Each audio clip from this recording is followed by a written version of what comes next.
sporty and young man. I was with friends in Finland. It was there I unexpectedly met you. So cheerful, beautiful and smart. For me you are a real princess. You drove me crazy in an instant. But vile people close the border. We have no personal communication now.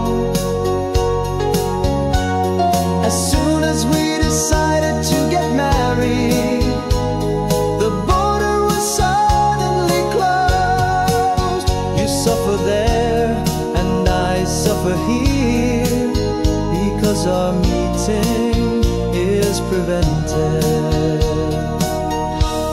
We met every week in the border areas of our countries, enchanted by mutual love, walk together